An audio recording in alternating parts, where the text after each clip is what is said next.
Hey everybody, welcome back to Video Game Esoterica and our brand new season on the Sega Saturn. It's a piece of hardware I've definitely been looking forward to covering on the channel because it is one of my favorite retro consoles of all time.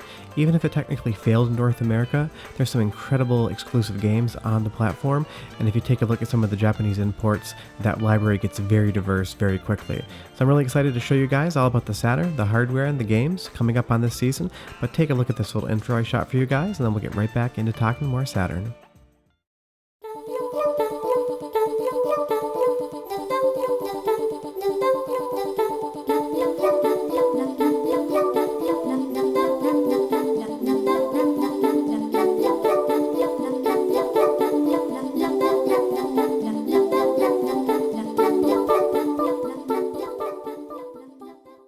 So let's jump right in and talk about the Saturn hardware, and I absolutely love the fact that the console is this monolithic square slab. It looks great here in the white version, but it comes in so many different colors. But hands down, the star of the show is the D-pad and the controller itself. This is absolute retro gaming perfection. The D-pad is ultra responsive, you have 6 face buttons on the front for all your inputs, and then 2 triggers on top as well, so every button you could possibly need is going to be there for you. And there's a reason they keep making this controller for modern systems, it's just that good. And granted, there was a larger one for North America, but we got it in a second revision. But you can clearly tell that the design of the Saturn Pads derivative of the Sega Genesis 6-button controller.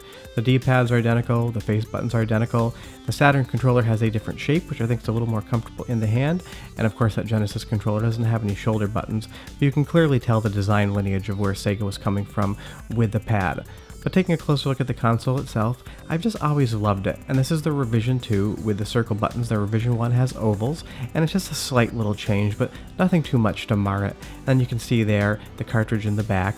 The Sega Saturn also allowed for cartridges. You could put a 1 or 4 megabyte RAM expansion in there, you could have backup cards, and you could have ROM cartridges. But I even love the design of how that door opens up and all these little swooping lines in there.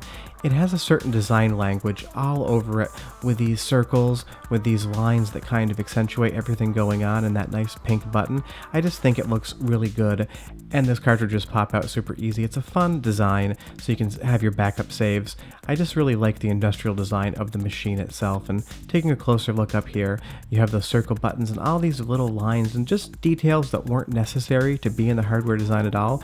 You can definitely tell Sega spent a lot of time working on how this hardware looked and felt when it was on your shelf, and I definitely appreciate that. You know, the Nintendo 64 is fun, the PlayStation 1's good, but the Saturn has some great industrial design. And taking a look up front, you have 2 control ports, and those can be extended with multi-taps, and you have those swooping lines continuing on. And then around back, I have a region switch installed in my unit. I did this about 12 years ago, long before a lot of the other mods were available, but you can go from North American to Japanese, and that works perfectly fine for me. And taking a look behind this door here, you can put a VCD card in there. I mean, granted, they're not that popular in North America, but in Japan they were definitely a much larger thing. And then the AV out is RGB compatible, which is perfect. I love when it don't have to mod a console. The one downside is all the saves are battery backed by this little CR2032 lithium battery, and you're going to lose saves because they always die. So I'd say that's the one design flaw of the Saturn outside of the architecture.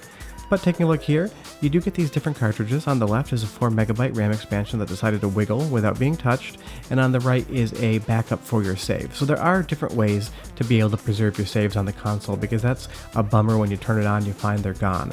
But I haven't really seen many photos or videos of showing what's inside of these, so I figured, hey, why not if we're talking about the hardware?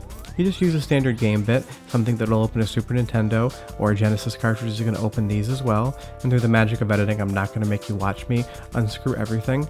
But you can't pry these open. You actually put your thumb down here and push up slightly because there's a sliding mechanism. So don't pull them apart, you're going to snap the plastic. Now that we're in, you're going to see this little bit of shielding, and then we're going to have the RAM cartridge directly underneath it. And there really isn't much to it whatsoever. It's just going to be a couple RAM chips, another chip, and then one small capacitor, and not even all the traces are used. So it's a very simple design. It's reminiscent of the Nintendo 64 with their RAM cartridge, because both Nintendo and Sega had RAM expansion where PlayStation 1 just didn't have it.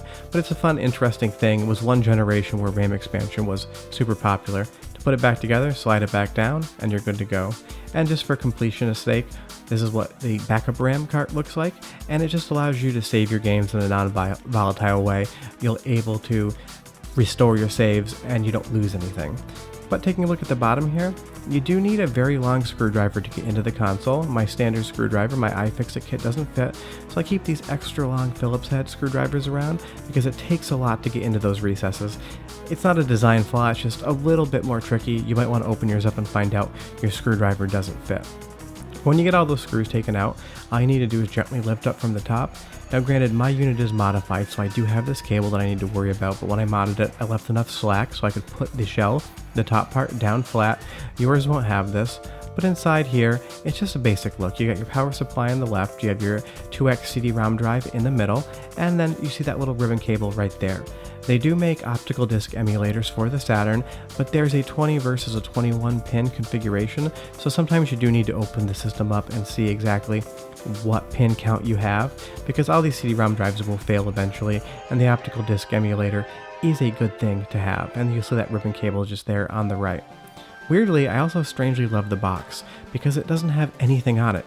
It's very stylized, it's very colorful, there's a lot of void and blank space, and it just kind of shows you what's in the box and how to hook it up.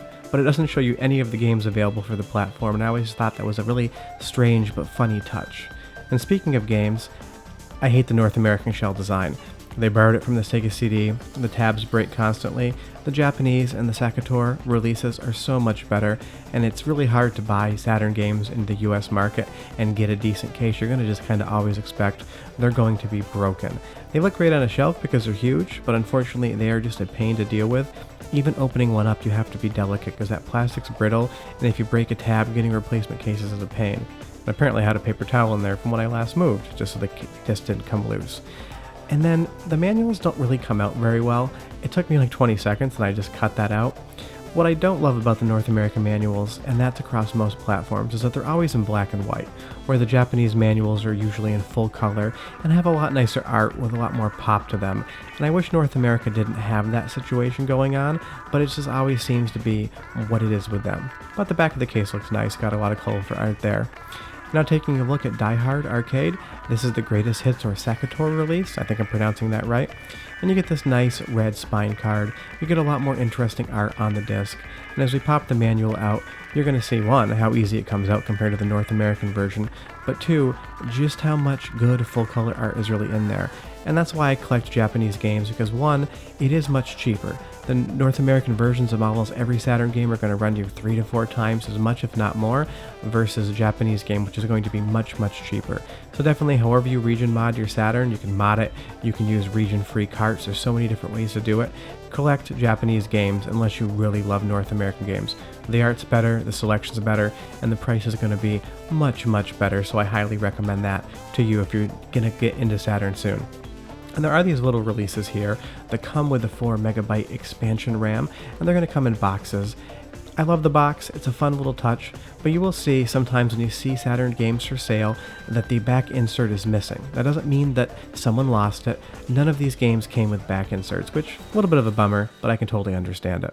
So what happened with the Saturn though? Because in North America it was just a failure, but in Japan it had a lot more support and a ton more games. But compared to the PlayStation 1 and even the Nintendo 64, it's considered an also-ran of that generation.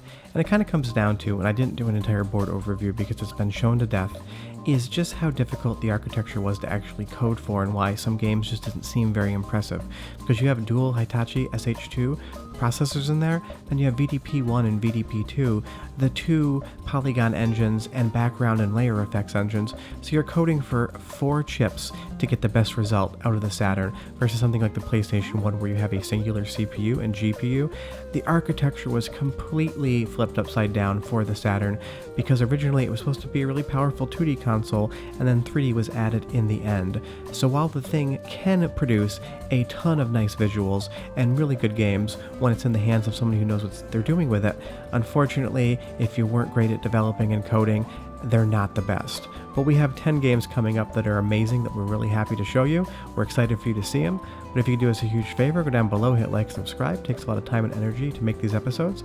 We'll be back on Friday and Sunday with more episodes in other series, and we'll be back on Tuesday with our first Saturn gaming. Thanks so much for watching. Enjoy the rest of your week. Bye-bye.